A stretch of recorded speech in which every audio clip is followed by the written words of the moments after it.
So, ladies and gentlemen, a man who needs no introduction, and a man, as I said the other day to him a number of weeks ago, the man with the strongest backbone in the Liberal Party, which we had a wry smile as he normally does about.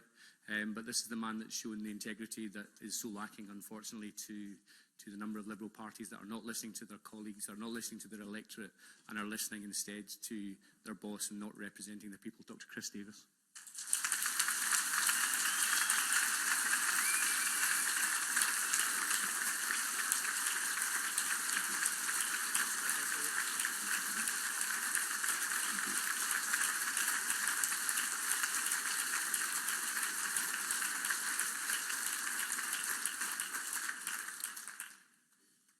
Thank you, John, for your welcome, and colleagues, on behalf of myself and particularly my wife, Kate, I'd like to thank you so very much for your minute of silence in respect of Kate's daughter, Jessica, and my stepdaughter. And indeed, it was my stepdaughter, Jessica, who passed away tragically on Sunday night.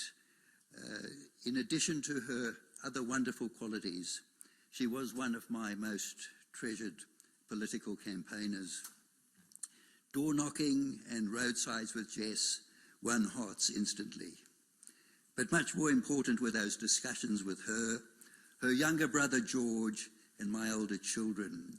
Indeed, it is the fresh and bright minds of our youngsters that keep us honest. They challenge the decisions made by my generation, and it's just as well that they do, because it's their future much more than ours.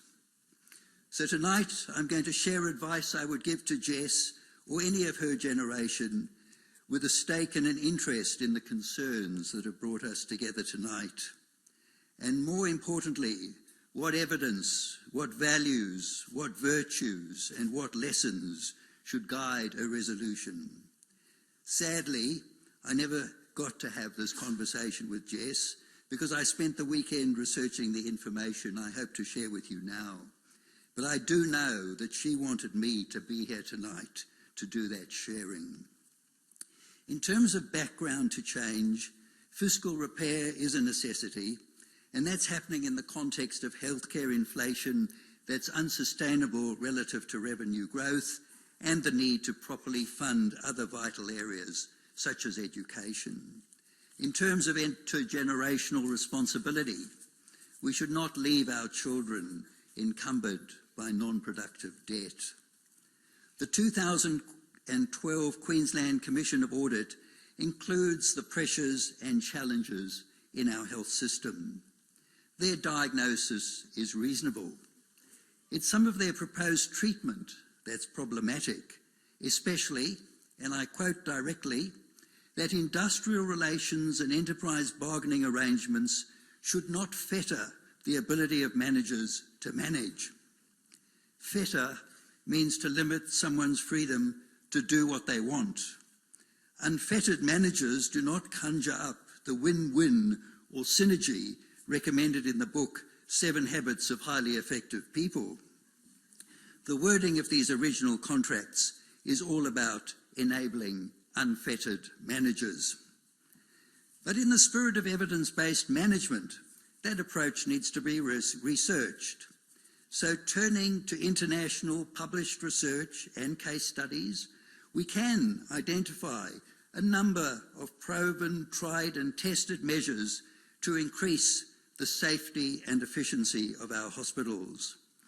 Key amongst these are effective leadership, knowledge of efficient practices, good management and clinical engagement, and easily accessible and robust information on activity, costs, and quality of care.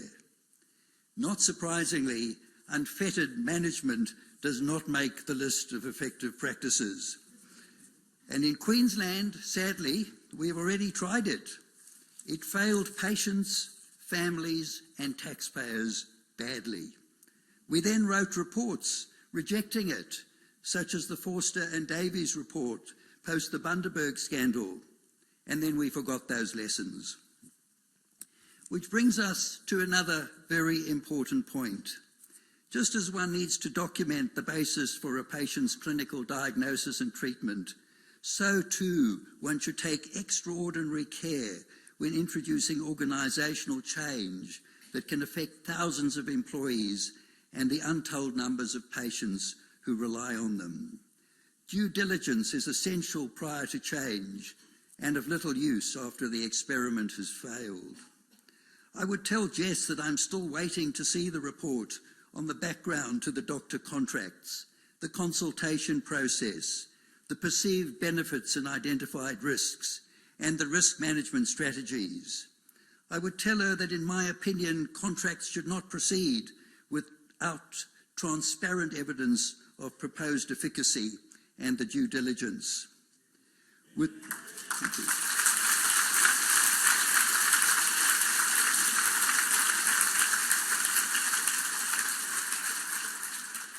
With reference to the AMA's Code of Ethics, the report would particularly need to address the ethical requirement to, and I quote, refrain from entering into any contract with a colleague or organisation which may conflict with professional integrity, clinical independence, or your primary obligation to the patient.